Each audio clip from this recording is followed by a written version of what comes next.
So you brought up tech issues, which is just you've been doing this way longer than I have, but we've both been doing this for quite some time. And when you're going live, things get out of whack. Off camera stuff happens. Like I've had the sound cut off. I've had my mic stop working in the middle. At one point, my co-host, he was in a hotel room and he had everything set up. We'd been preparing this for weeks because he was traveling and got everything set up. And then as our stream went live, the hotel started jackhammering outside of his window.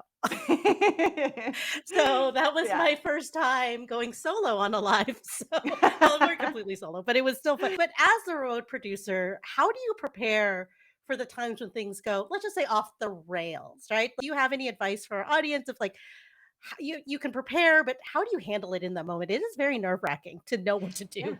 Yeah, for sure. And part of being a professional is understanding how to deal with in the moment fixes. And that takes practice, it takes experiences. I've been doing this stuff for 16 years and I have been involved in multi-million dollar productions. And I've been involved in tiny productions, right? All the whole gamut. It does not matter. I have never been involved in any one of those productions that it didn't go completely 100% smoothly. And that's a really important thing to understand is that it is not a matter of if something is going to go wrong, it is a matter of when it goes wrong and how to deal with it. And so the first thing is breathe. That is your first step when something goes wrong. You can scream inside and you've got to be collected on the outside. So it's a skill that you can gain, but what you don't want to do is just freak out. You go immediately into troubleshooting mode.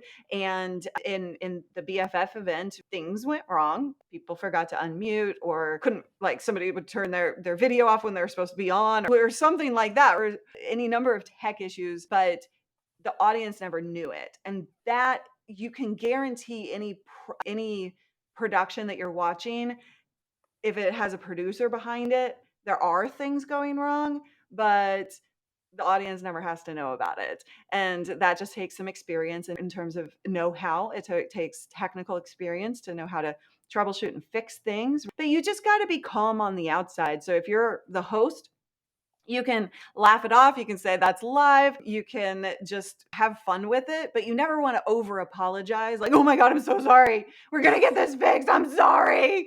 Because the audience doesn't care. The audience cares about your attitude, and they will be a direct reflection of your attitude.